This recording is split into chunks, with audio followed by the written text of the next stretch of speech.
On this Sunday night, a vicious and unrelenting wildfire season that's just getting started. In California, the death toll is climbing as evacuees scrambling for safety are caught in the fire's path. And the kindness of strangers supporting exhausted crews in northern Ontario.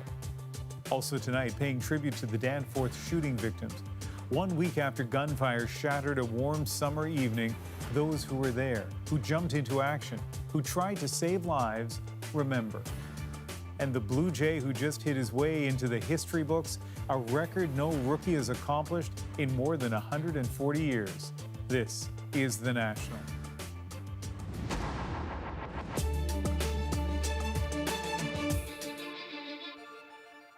They had no chance to run and no help could reach them in time. Today, officials in Northern California say a fast-moving forest fire has killed at least 6 people, and the danger is far from over. It's part of a cruel and early start to fire season on the U.S. West Coast. And as Lindsay Duncombe reports, the weather isn't helping. It's a battle against an unrelenting inferno, whipped by strong winds, fueled by dry brush, and sustained by record-high temperatures. This fire has spread destruction and tragedy in Northern California. Melody Bledsoe and her 2 great-grandchildren, ages 4 and 5, died in their home. She was covering the children with a wet blanket. Her husband, Ed, was running an errand when he got a frantic phone call. He's saying, "Grandpa, please, you got to come and help us. The fire's at the back door." I said, "I'm right by you, honey. Just hold on. Grandpa's coming." 2 firefighters and an unidentified person who did not follow evacuation orders also died. Crews continue to look for 7 missing people. More than 500 structures have burned. Entire neighborhoods rubble. Everybody loved this place. It wasn't just our place. It was all of our family, all of our friends, all of our children's friends, and it's a big loss for all of us. The fire continues to grow, but it's now moving away from populated areas. We're feeling a lot more optimistic today as we are starting to gain some ground. California's fire challenges are mounting. More than a dozen major fires continue to burn. Other states, as far away as Florida, are sending help. Some of the most popular parts of Yosemite National Park are closed because there's too much smoke. A major fire has been burning there for 2 weeks now and is only 30% contained. In wine country yesterday, a fast-moving fire destroyed 8 structures. There was propane tanks and cars blowing up right up the road. You could see flames shooting straight up like a jet engine. You know, it was definitely a propane tank. As intense and destructive as this is, it could just be the beginning. Wildfire season in California is usually at its worst in August and September. There's more heat to come. Lindsay Duncombe, CBC News, Washington. It may be early, but this year's fire season in California is already on track to be record-breaking. So far in 2018, there have been more fires and more area burned than this time last year. And 2017 was the worst fire season in the state's history. By its end, more than 9,000 wildfires had torn through about 5,000 square kilometers of land. That's almost the size of PEI. Those fires took a far greater human toll, killing 44 people and destroying more than 10,000 homes and businesses. Wildfires are also a threat on this side of the border. In Ontario, crews continue to battle 39 fires burning across the northeastern part of the province, and a dozen are not yet under control. One of the biggest is the Parry Sound 33. It's been burning for more than a week and a half and has grown to more than 82 square kilometers. I've never seen a fire of that magnitude. It took us about 5 minutes to fly past that fire, and we fly at about 300 kilometers an hour, so it gives you a sense of how large the front line of that fire was. And the water bombers that were operating on that fire scene looked like little specks, little yellow dots with the smoke in the background. So it really gave you a perspective of how large that fire was. Part of the fire is now just 7 kilometers away from a stretch of the Trans-Canada Highway that connects Sudbury to Parry Sound. Winds are fanning the flames towards Highway 69, blanketing communities in smoke. The conditions are dry. Rain is not expected in the forecast again for several days. Ground crews from Ontario are being assisted by hundreds of firefighters from across Canada, the United States, and Mexico. Chris Ensing visited one community that's playing a big role supporting their efforts. It's one in a steady stream. 13 helicopters are working this fire, entering day 11. The work exhausting, but made a bit easier thanks to the small community of Brit. This is base camp, making the Bélangers family field a helipad. They're committed to their job, and they're trying to get this under control as quick as they can. It's not hard to see how much effort they put in here. Firefighters have been welcomed with open arms. The local Legion closed indefinitely, now a spot where officials can plot out their next attack. Water is flowing through our lines.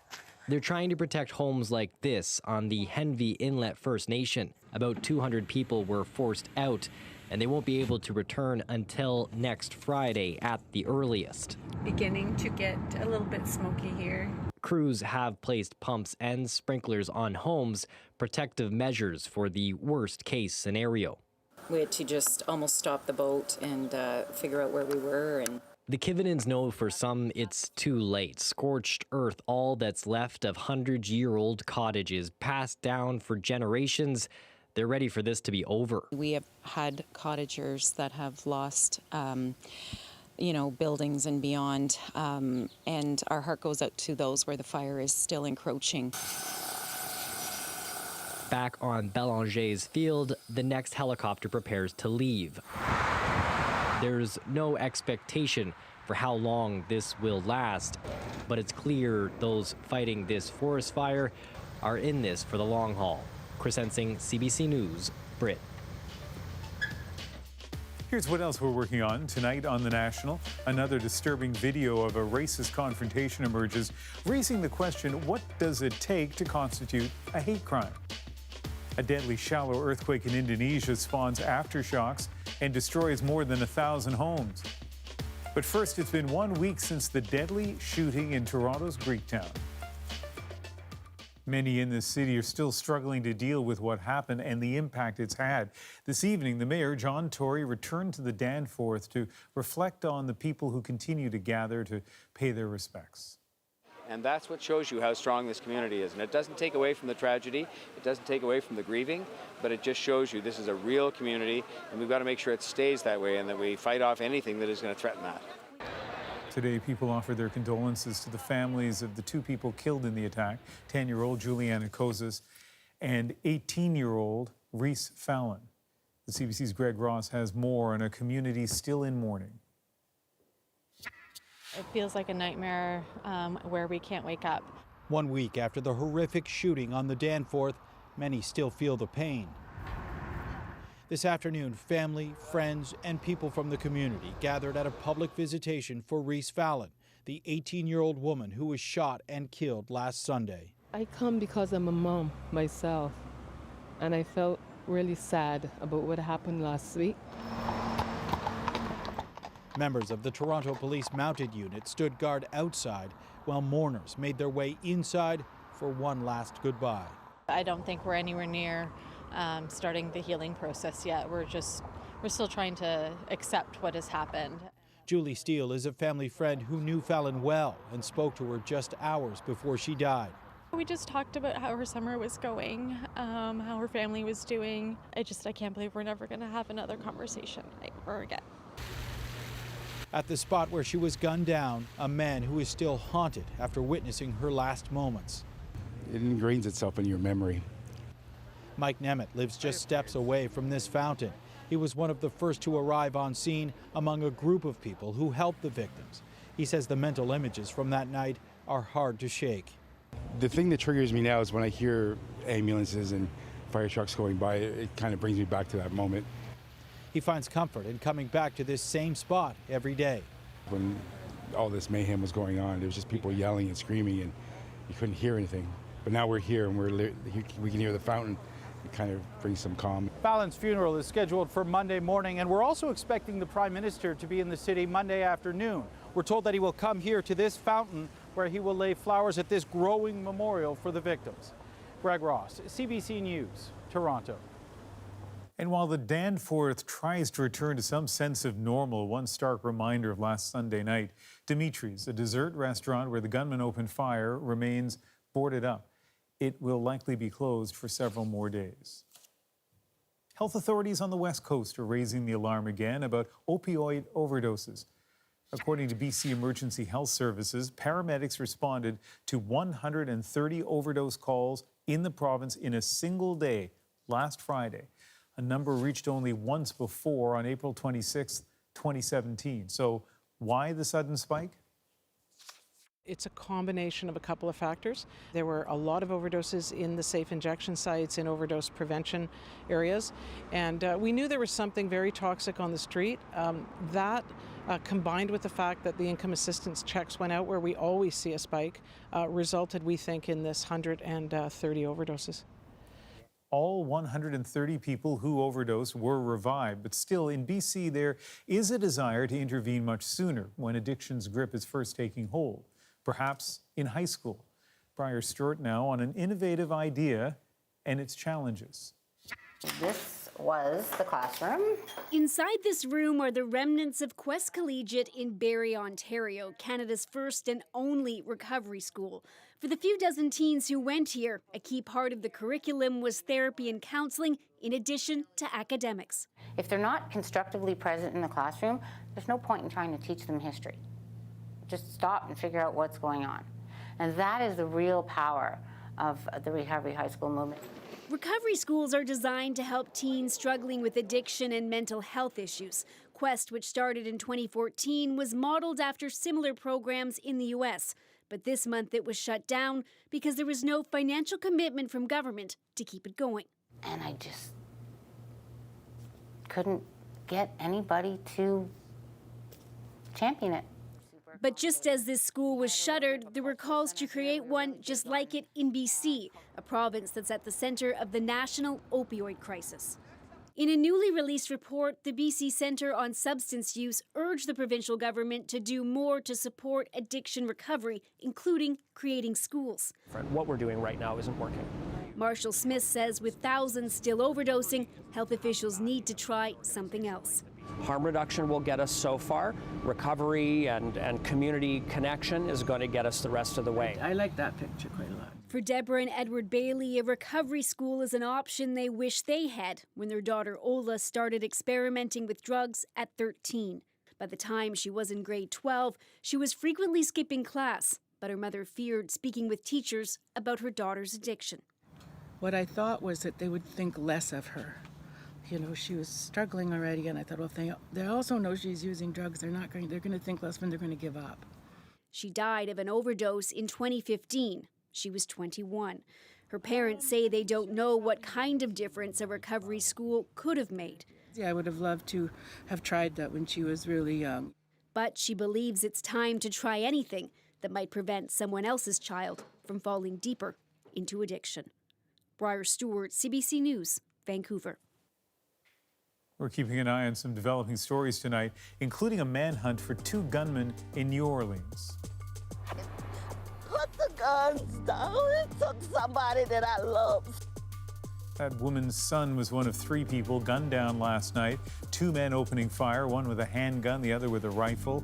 Police say the pair shot into the crowd, then stood over one person and fired multiple bullets before taking off. Oh, here's some dramatic video of those fleeing the wildfires in Greece. Dozens of people jumped into the sea in a resort town east of Athens to escape the flames. They were later rescued by the Coast Guard. Many others weren't so fortunate. They were among the 91 people killed. And aftershocks continue in Indonesia after a powerful earthquake hit a popular tourist island. The magnitude 6.4 quake killing at least 14 people and injuring 160 more. Renee Filipponi watches developing stories for The National on Sundays. Renee? Well, Ian, it happened just before 7 this morning, shaking many people awake and sent them running from their homes. The shaking lasted about 10 seconds and was especially dangerous, not only because it was strong, but the quake was also shallow with a depth of just 7.5 kilometers. The island of Lombok is not far from Bali. It's popular for tourists because of the pristine beaches and hiking on the island's volcanic mountain. So the areas hit hardest were small villages in the north and the east. And in one area, the shaking even triggered a landslide. So more than 1,000 homes were destroyed, some totally collapsing. The Red Cross says it's still working to figure out how many people are missing. But right now, volunteers are working with police and rescue teams to help the injured and to continue to look for survivors. This man from Malaysia was vacationing in Lombok. He ran outside during the quake and watched as the house he was staying in collapsed, killing a friend. Now, it's already daytime Tuesday in Indonesia, and we're watching for more aftershocks. Already 100 have been recorded, the largest magnitude 5.7. And luckily, the large quake didn't cause a tsunami, but this is an area that is no stranger to earthquakes as it's part of the Pacific Ring of Fire. Ian? All right, Renee, thank you. You're welcome. Still ahead on the National, a feat that's never been done in the history of Major League Baseball until today. We'll show you a Blue Jays record rookie moment. Plus, Rosemary sits down with Tegan and Sarah, the Canadian pop stars, on their 20-year career and what comes next. And Parry Sound shows up, a local grocery store overwhelmed by volunteers to pack boxes for firefighting crews. That's our moment of the day. My house isn't big enough to house a family that was displaced from the fire, but I can definitely spend a Saturday morning helping make boxes for the firefighters.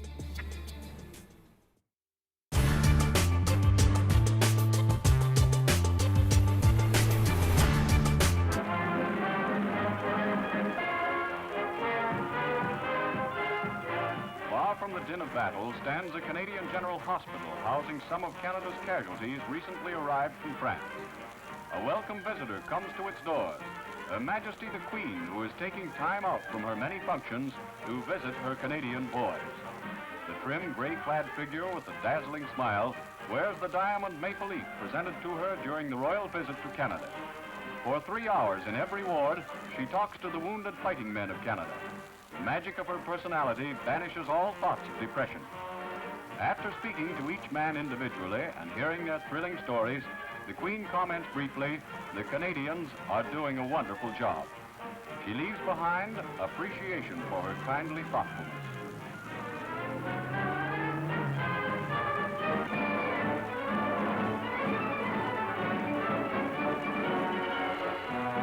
To dockyards across the Dominion, Canadian girls flock to answer the call of the United Nations for ships and more ships. Joan Canuck has forsaken Vogue and Vanity Fair for blueprints and construction plans. The frilly dresses and fancy hairdos of pre-war days have given way to overalls and workers' caps. Brother, husband, and boyfriend on the Italian front and in Normandy need supplies, and supplies mean ships to carry them. Miss Canada is just the person to build those ships, and build them well with her own lily-white hands. After the war, a barrage of red-hot rivets may take the place of the traditional rolling pin as feminine weapon Mark I when hubby comes home late. When it comes to fixing the gas stove or the family bus, the boys will have to take a back seat. When victory is won, a great share of the credit will be due to our fair Amazons in overalls.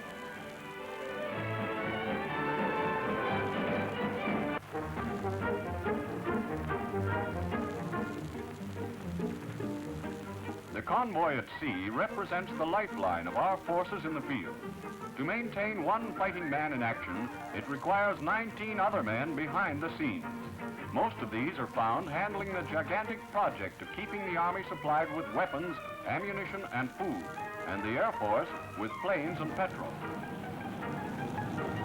Under the Navy's protecting guns, all manner of craft are brought into use in the never-ending battle of keeping supply dumps filled.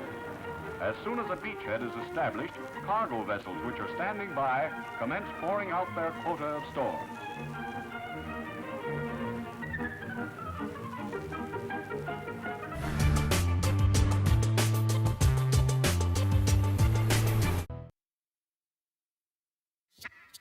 For the second time in a week, a video of a racially charged confrontation in Ontario has been posted online, and that's led people to question about whether authorities should be treating these cases as hate crimes. This most recent incident happening outside a Walmart near Hamilton after a dispute over a parking space. The video begins with the man on the left confronting the driver. The man's wife is taking the video and appears to get hit by the truck. Get out of the way! Dude. Get out of the way! You put your hands on me, I will break your leg. Stop it! You're the one trying to harass me. I'm driving away. I'm trying to harass you. It ended with this. I'm racist as I don't like you. I don't like her. I would kill your children first. The driver has been charged with threatening death, dangerous driving, and failing to remain at the scene of an accident. And police said they are reviewing it as a possible hate crime. This follows another encounter caught on video, this one in Toronto. You don't ask me a question here in my province. I grew up here. The man in the red shirt has been charged with 2 counts of assault and 1 count of threatening death. And Toronto police say they do consider this a hate crime. You don't ask me a question here in my province. You piece of These videos have led to a vigorous debate on social media. Among the issues, were they hate crimes? And if so, what would the consequences be? A legal expert we talked to said the words and actions in the video appear to him to be motivated by hate, and if a judge agrees, that would make jail time likely. Hate as a motivation for a crime constitutes a strong aggravating feature which a court should take into consideration and should impose a deterrent sentence.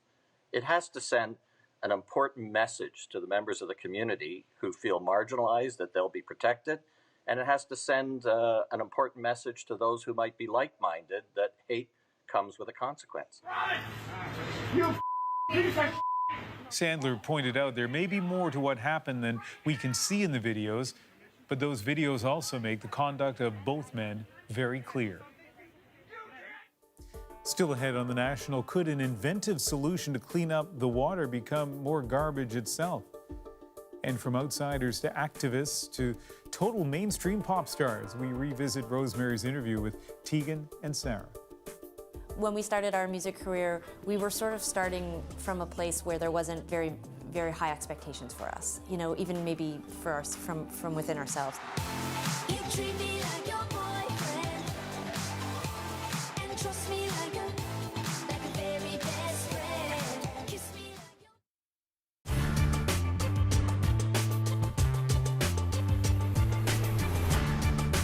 They're coming to your door. My name is Scott and I'm from PhoneSafe. I'm currently taking applications for your rate reduction on long distance.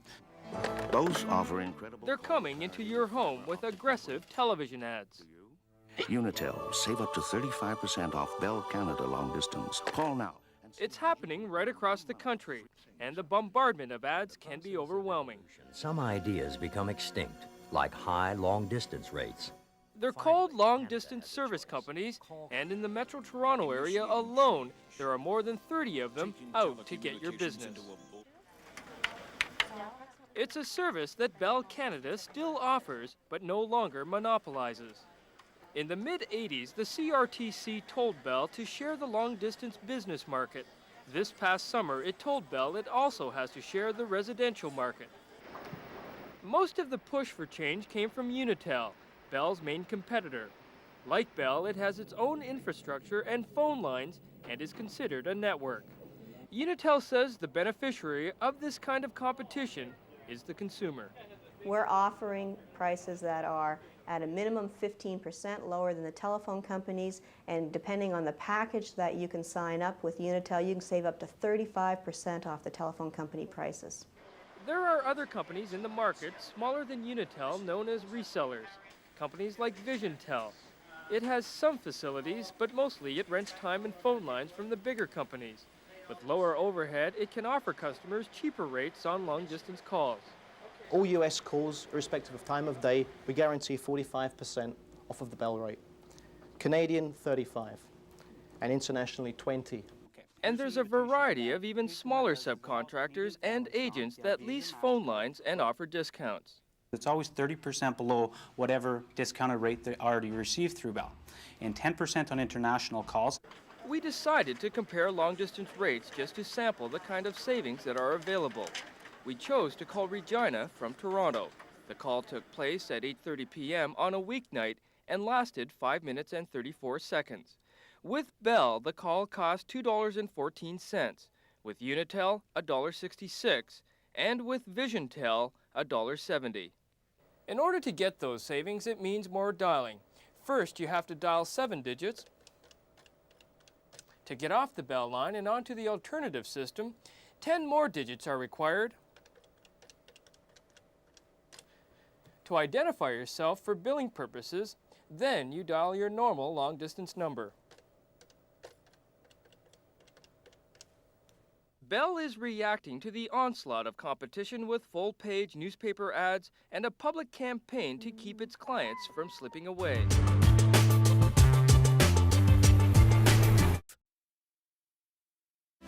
All I wanna know is, can you come a little closer? Tegan and Sarah have produced some of the best pop songs to come out of this country, and just last month they accepted the Governor General's Awards for the Performing Arts, given to artists who have done some pretty significant things by the middle of their careers. Among their many fans is our own Rosemary Barton. She sat down with Tegan and Sarah to discuss that career and why it's about so much more than their music. Here's another look. Tegan and Sarah have sold over 1 million records and performed sold-out shows across the globe. John, this is kind of a boy set. Did you know we were girls? They've evolved from their early indie days to pop stars performing at the Oscars. But Tegan and Sarah's impact goes well beyond the music they make. The twins are committed to using their popularity to create change. In 2016, they launched the Tegan and Sarah Foundation to support and advocate for women and girls in the LGBTQ community. To be strong leaders, we have to be healthy and we have to be confident. Because of that, Tegan and Sarah are the toast of Ottawa this weekend, recognized at the 2018 Governor General Performing Arts Awards. I met up with Tegan and Sarah at Rideau Hall and asked them about what this award means to them. Hello. Hi. Hi. Good to see you both. You too. Did you think when you were, younger women, teenagers, crafting ideas, that your music would bring you to Rideau Hall, to a Governor General? Like, was that even? Well, the very, very simple answer, of course, is absolutely not. Back in the 90s when we started, we were in high school and it was like sort of pre-internet, smartphone, access to everything Google era. Yeah. So I don't even know if we knew what to reach for. We just knew we really wanted to play music and we wanted to be successful at that. And the fact that we didn't have to have a job and the fact that we'd gotten a record deal, like we thought we were truly successful. When people would be like, do you consider yourself successful? We were very cocky, but we were like 21 being like, yeah, we don't have a job. So I didn't imagine this. The winner of the 2018 NAC Award, Tegan and Sarah. But certainly as our career has progressed, it's these very important countrywide things like Junos and the Governor General, like that proves to you that you really have been successful. Does it make you feel valued by Canada, maybe in a different way? For especially something like this, where it's really a big honor, I think. Imagine we're like, no. It does feel really nice, and I think, sometimes Tegan and I don't share exactly the same, perspective on things, and I think for a long time, for myself anyway, I sort of longed for this acknowledgement or recognition that she wanted the awards. No, not even awards, just I think, to some degree, when we started our music career, we were sort of starting from a place where there wasn't very, very high expectations for us, even maybe for from within ourselves. Right. And so, to, like Tegan said, to have a record deal, that was a big deal. Sure. But, to aim much higher than that, I don't think that really came naturally to us. And so this awards, for me anyways, it sort of says it says something big about what other people think about our future. Mm-hmm. So it means a significant amount. What I find so interesting about both of you is you're not just in a band. It's a little more complex than that, and to me that's what attracts me to the music as well. So maybe talk to me about who the music is for, because I was saying to my producer before, It's interesting. There may have been a time in my life where I would have said, "Oh, this is gay women singing for gay women." That's not the case, right? Like I totally relate to all the songs. It doesn't Maybe even you're occur gay to now. me. It happened. You're welcome for awakening you. What would you say though about that? Like that progression? It's so interesting in the music culture or the world. I don't know. I think that's just a sign of the times. I think things have changed. Our 20-year career has been really incredible for many reasons, but one is a front row seat to how much things have changed and evolved. And I think that when we started out in the late 90s, there was still rampant sexism and homophobia in the press that covered us. A lot of it was blatant, but a lot of it was just thinly veiled, right? It was very much in the subtext, which was, oh, they're girls and they're queer, so probably unless you're a girl or you're college-aged or you're queer, you probably won't get it. Yeah. We grew up on, 70s and 80s iconic pop and rock, so we grew up listening to heterosexuals sing about heterosexual just like me, stuff, yeah. just like you, and we related. So I think what's really, really magnificent about the last 20 years is how that started. We've started to really broaden the way we look at that, and music isn't necessarily aimed at one type of person. It's super cheesy, but we always say, like, we're speaking a universal language. We go all around the world, and in some places that we go, the only English the audience knows is the lyrics to sing along. And I think it brings people together in a way that's really cool and unique.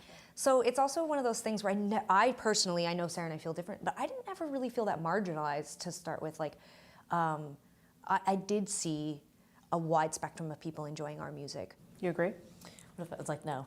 Well, she said you disagree on some of the parts. Like, did you feel at some point that you were sort of out there? I think that the benchmarks and the sort of the tastemakers that I really valued when I was a young person, I don't think that we necessarily connected with them. And I remember that really struggling with that, especially you in my couldn't 20s. Identify with them. I could identify with them. I don't think they identified with us. So a lot of my big influences and a lot of the things that I was really into, I knew, our band is not necessarily lumped in with those people. Bands that I really loved. I can remember, I lived in Montreal all through my 20s, and I remember loving Arcade Fire, and I remember loving that idea of Montreal has a scene, and here are all the bands that are in that scene. But I knew I wasn't in that scene, even if I liked that music, even if I was at those early shows. And I think that really bothered me. I wanted to be acknowledged somehow. And I think Tegan, she lived in Vancouver. She was a part of a really different sort of set of cultural movements. I've always, dance to the beat of my own drum. Yeah, but I will say, it's interesting because when I go back now and I listen to our early music, I can understand why people who were perhaps not young women or queer didn't necessarily relate to us. But we also had I had only seen a certain amount of life at that point. Sure. I mean, I'm 37 years old. I've traveled around the world. I've run a business. I've experienced multiple long-term relationships. We've experienced life and death, all of these things. It makes more sense to me that there would be more, that people would find us more relatable now. We are more relatable now to a lot more people. But it's also nice to be able to embrace our identity as women and queer women in a really different way now. Before it was sort of defensive. We were explaining ourselves to people. Now we feel like we are expressing something about our identity that we're really proud of. And the sort of social recognition and acceptance feels much more broad now. That activism, do you feel the same way being queer women in the United States as you do in Canada? I just wonder under this administration whether you feel maybe not as comfortable as you once did or as you would have hoped to be. It's a complicated question. When the election happened, we were on tour and we were definitely really sad. We've spent the last 10 years pretty much living in America, working in America since the late 90s. We have a lot of family in the States and we both date Americans. So we were really invested in the election. So we were really sad. I liked the idea of a female president. I thought that would be great. And I think that in the time that's passed since, we're definitely very motivated and very hyper-vigilant to make sure that we're giving back and doing as much as we possibly can to support the communities that are under attack. And specifically, obviously, women and LGBTQ people, those have been communities that we've really focused on and causes that we've really centered in our activism and our awareness. And yeah, it's frightening and it's scary and it's complicated and it's frustrating and it makes me feel bad and sad and I feel really bad for young people who are just seeing so much negativity in the news. And sometimes I'm like, social media. And Sarah jokes all the time that we just need an asteroid to wipe us all out, and that's what we deserve. And I'm like, thank you for telling everyone that. She's the dark one. Yeah, totally. I'm probably going to get my award now because I'm actually a nihilist. So. No, but like I think that's all there. But the other side of the coin is that America, which has been a home to us for 10 years, is a really great country. Yes. And the majority of people that I meet are really wonderful. And just like Canada, it's got some complications. Canada has a lot of the same problems America does, just on a smaller, more polite scale. And I think that we didn't think, let's leave. We didn't think, well, good luck, see you in a few years. We were playing the day that George Bush declared war on Iraq. Like, we've been through many bad administrations in the US. We've been there and witnessed these things and rallied and walked, and we've fought for marriage equality, for 2 years down there and toured around expressing to our audience to open their mind and to consider, like, we've done it before, we'll do it again. So the flip side is that, I don't know, it kind of just feels like it always does. Well, I think it's like so cool to recognize young women doing incredible things, not just in music, but in life. So be proud of yourselves. Like, really, congratulations. Thank you. Thank you. It's awesome. Thanks. Last night in Salt Lake City, $1 million was raised to help LGBT youth, and the Tegan and Sarah Foundation is going to help spend it. It was the second annual fundraiser held in the Utah Capitol. This year, it more than doubled in size to 35,000 people. And Tegan was right in the middle of things, clearly in her element. The concert is called Love Loud and conceived by Dan Reynolds of the group Imagine Dragons. Next on The National, The Dispatch, we take you to Alameda, California, home of an ambitious plan to clean up the ocean. Every few months or so, a vessel would come, like a giant garbage truck of the ocean, and would empty the system and take the plastic back to land, where it could then be recycled. But there are serious doubts about whether it will work or if it will just become another piece of ocean garbage itself. But first, in what has not been the greatest of seasons for the Toronto Blue Jays, a historic accomplishment today by one of their young stars, Lourdes Gurriel Jr.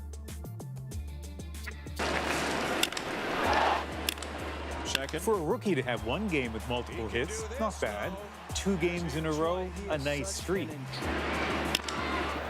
This one he missed in there. You're going to battle. But dating back to July 11th, the 24-year-old has had multiple hits in 11 consecutive games. That breaks the rookie record.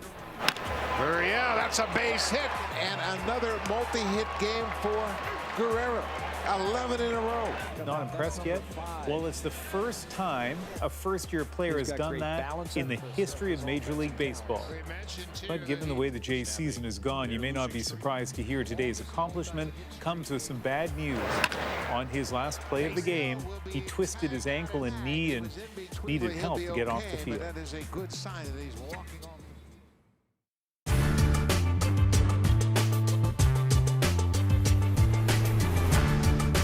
My name is Caleb Musgrave from Hiawatha First Nation. I'm Mississauga Anishinaabe, or Anishinaabe, and we're working in the sugar bush, making maple sugar.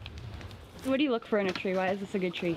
The sugar maples have a higher content of sugar, hence the name sugar maple, but at the end of the day, a maple is a maple. You can do it with a box elder. I'm not too particular on that so much as the size. So I wanted about almost as big as this tapping mallet. That one's pretty close. Too skinny and you're going to start bleeding the tree dry. This is a flat cedar spile, and it's the traditional way for guiding the sap from the tap down to your bucket.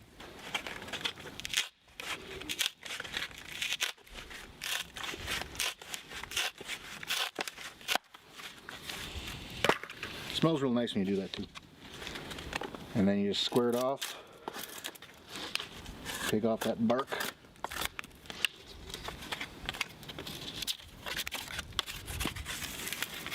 You can make it that long if you have to, but I usually keep them a little under a foot. So about that distance. Make it once there, make it there, break it off, and then measure it off to my tapping wedge. This is what I use to actually make the holes in the tree. Just like that. Again, I'm not seeing any sap flowing quite yet, but it will start to flow like the others.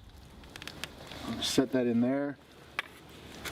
Give it a few light taps just to help hold it on. This is a tap we did 2 days ago, and it's been slowly filtering in. It's still getting really cold at night, and even during the daytime it was about -8 this morning around 9 a.m.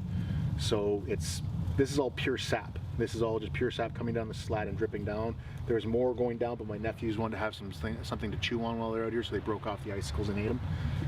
We got some in the bucket down there, frozen in with a little bit of sap, and you can still see drips coming down as the day's been warming up. And then every day we come out and collect that sap, and we just continue to boil it down and boil it down. What we do is we traditionally pour it either into molds of basswood that are carved out to be candies, or we pour them into birch bark cones like this. And there's a knot in the bottom, and all the sugar kind of glues and bonds and welds to that so it can't fall out. And this is how we carry it. That way you can hang it and it's not going to fall out. Mice can't climb up and get into it. Rain will drip down the sides. You have bundles of like 20 or 50 of these for trading, and that was how we used to use it as a barter. So all you do is just set it up like that. You'd have many of them lined up if you had enough of them. You just pour them in, let them cool. It takes about 10 minutes for them to cool, and then you can hang it up. If you think about it, everybody just thinks about the sugar that comes out of this, the type of sucrose or glucose sugar that comes out of it. But there's also all the vitamins, all the minerals, the nutritional fiber and stuff that's in that sap that's being concentrated as well. A lot of people that make traditional medicines will actually use maple syrup as an additive.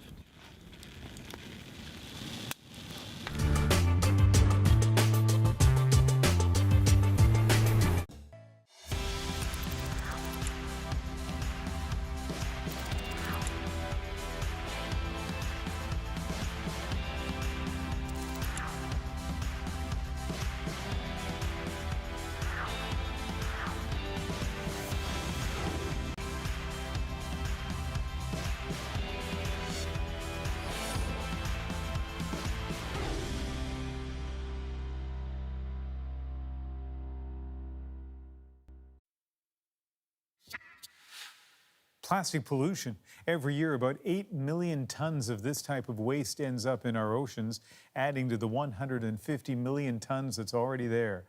And that figure could triple over the next decade if there isn't some sort of intervention. Much of this marine waste is non-degradable, but just how to clean it up has been the subject of debate among researchers and activists for several years as once pristine coastlines become more and more polluted. In tonight's dispatch from Alameda, California, Kim Brunhuber takes a closer look at what's being done to fix all of this. Near a Los Angeles pier, a slow-moving stream of garbage. Plastic bags, plastic straws, plastic bottles, plastic lids. They flow by on an aquatic conveyor belt. It never stops. There's always more. On the water, anglers compete with sea lions for the fish that swim amidst the trash. All this plastic garbage is carried here by ocean currents and accumulates on shore. 7 years ago, this phenomenon gave Dutchman Boyan Slat an idea and inspired an extraordinary plan to clean it all up. When I was 16 years old, I was scuba diving in Greece and saw more plastic bags than fish. And at some point in time, I thought, well, coastlines, there are very effective ways of catching plastic. So he thought, why not invent a floating coastline of sorts to gather up all that plastic? Across the bridge from San Francisco is the Alameda Assembly Yard. Workers have been at it since May, assembling what will become the longest floating structure in the ocean. What you see here is this very long floating pipe. Here's his plan. An enormous U-shaped pipe will support a mesh screen which will hang about 3 meters underwater. Can you explain how it actually works? It's weighed down and it moves slowly in the water. This is actually the part that holds the plastic. The long floating tube, driven by currents and the wind, will funnel plastic into the mesh. Every few months or so, a vessel would come, like a giant garbage truck of the ocean, and would empty the system and take the plastic back to land, where it could then be recycled. They hope to put the first one together by early September. Then they'll tow it out there into the Pacific Ocean, halfway between here and Hawaii, to the area known as the Great Pacific Garbage Patch. Our research has shown that it contains 1.8 trillion pieces of plastic spread over an area that's twice the size of Texas. Slat says his device will gobble up half the garbage patch in 5 years, like a giant Pac-Man. If all goes well, then we hope to have the first plastic back on shore before the end of the year. But Slat admits it's still a big if. A recent survey of 15 ocean plastic pollution experts suggests some scientists consider his ocean cleanup project a quixotic dream, and that this giant plastic removal system could become the world's biggest piece of marine debris. There's so much cool tech in the world, and it kind of sucks to be like the Debbie Downer on this, but Oceanographer Kim Martini conducted an external review of the project 4 years ago, and she believes several key problems still remain. The first, the very concept is flawed. It's just not going to work. When you put something out in the ocean, things are going to grow on it. It's going to make it heavy, it's going to drag it down, then all the plastic that's at the surface is just going to actually just go over it, so it won't be actually capturing plastic anymore. She also believes the giant structure could be dangerous for ships and animals. These are like little tiny oases for animals to live on, and so it actually attracts it. And so when you do this at a large scale, you're going to start attracting more animals, and you're going to actually be attracting them to regions where you can ingest more plastic and also be susceptible to entanglement as well. So we see a light pole here. The project's chief financial officer says the structure will have lights and radar reflectors to prevent collisions. We are not pirates. We are working together with a lot of authorities. And he's confident it will withstand the extreme conditions of the open ocean. The design is made for 20 years survival at sea. As for the animals, some critics worry that this might actually harm wildlife. What's your response? That the system moves extremely slowly. So it moves at only 10 centimeters per second. So yeah, really wildlife should have enough time to go around it. It will be much safer than, say, a boat going through the ocean. If the first one works, they hope to build a flotilla of 60 devices. The goal, to clean up 90% of the Pacific garbage patch by 2040. What we're seeing today really is just the tip of the iceberg. If we don't clean it up, then over the next few decades it's going to be much, much worse. Not just because the impact will be much larger, but also the smaller the pieces get, the harder it is to get out. So we'd much rather clean it up before that happens. So far, they've raised more than $30 million in donations and private funding. Skeptics believe this massive investment reflects our obsession with solving the world's worst environmental problems with a technological magic bullet.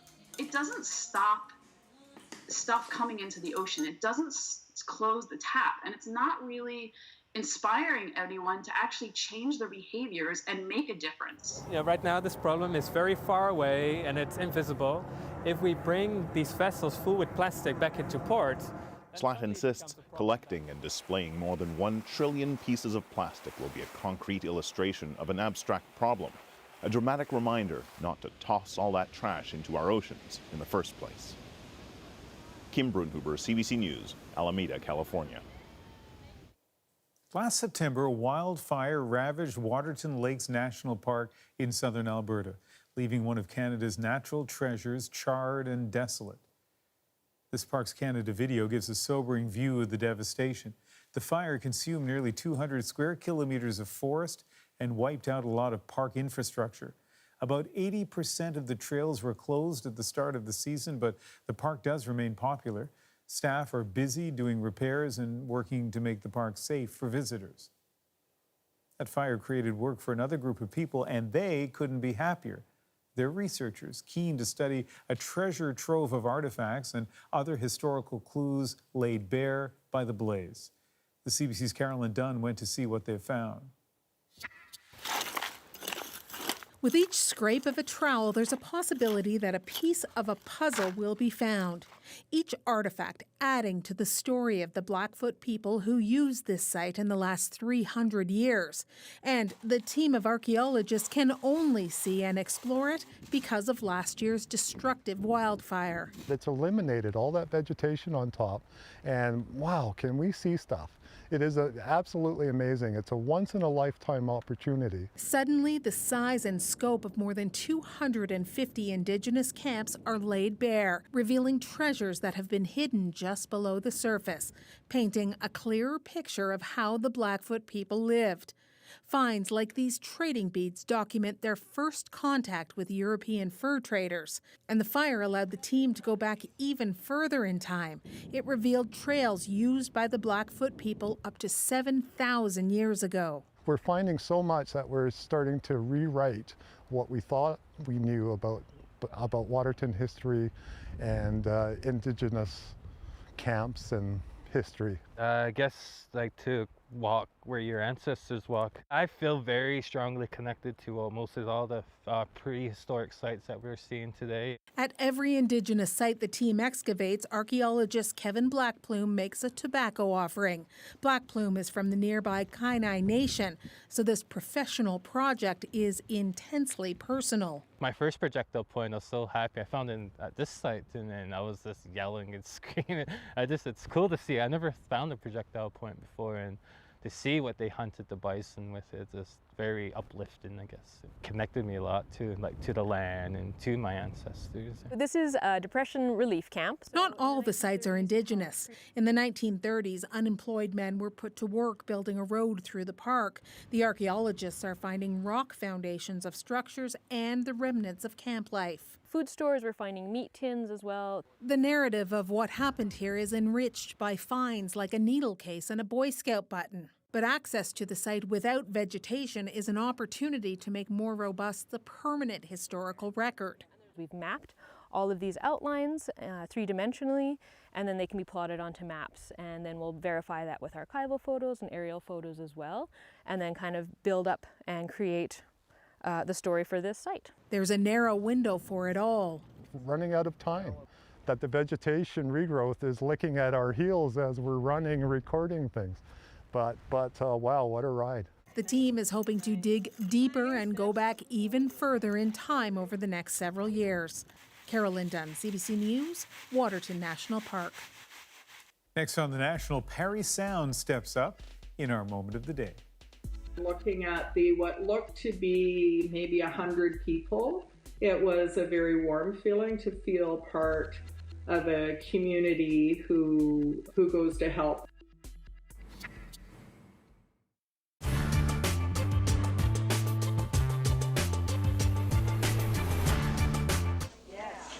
A mango is a mango is a mango, right? Well, not quite. These mangoes have been zapped. They've been irradiated with a dose roughly equivalent to 10,000 chest x-rays. Good. Approved by the FDA, the USDA, nice. The EPA. Delicious. This peculiar taste test took place in Miami Beach 2 months ago. Lorenzo's became the first place in North America ever to sell irradiated fruit. And there's a chance irradiation may come to Canada. Instead of mangoes, we may end up eating zapped chicken. The irradiation of food may become one of the hottest health issues of the 1980s. Here is the first really new method of food preservation. You want to get nuked?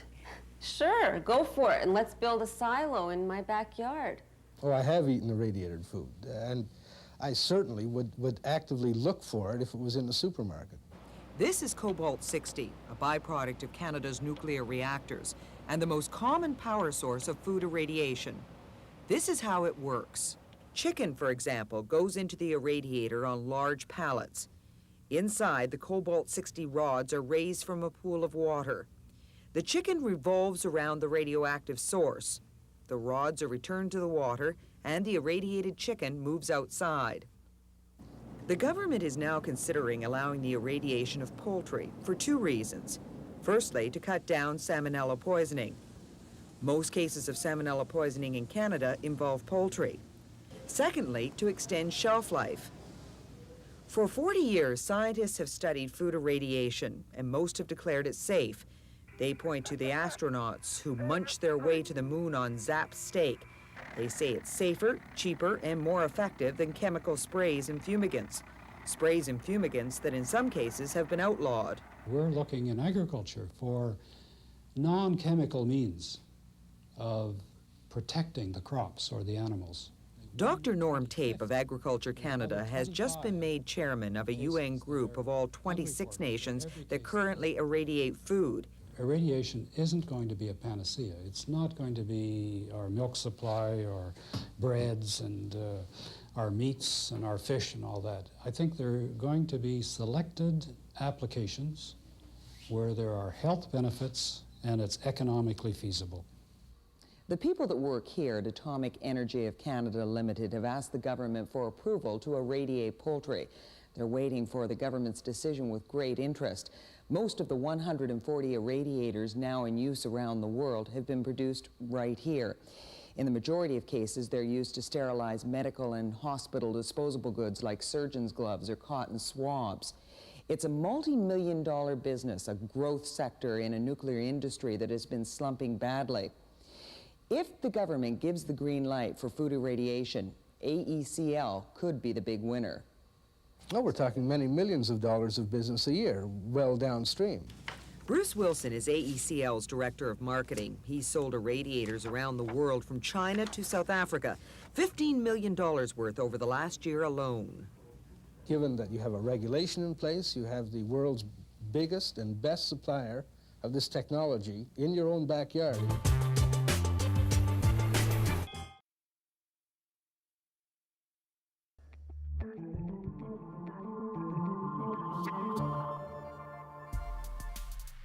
Here are some of the stories we're following on the National this week.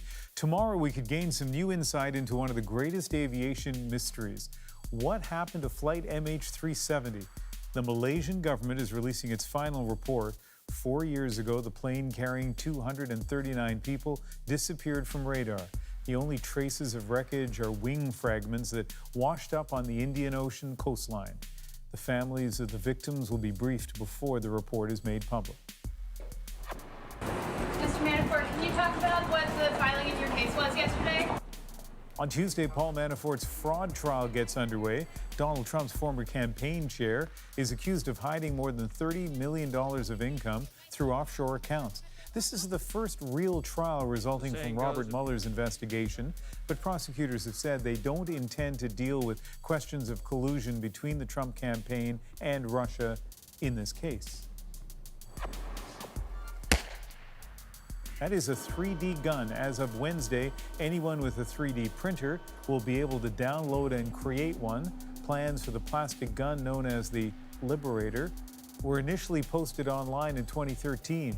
The U.S. State Department ordered them removed because they could be used to make weapons in other countries. The Trump administration reversed that decision last month. The 3D gun is said to be untraceable and invisible to metal detectors.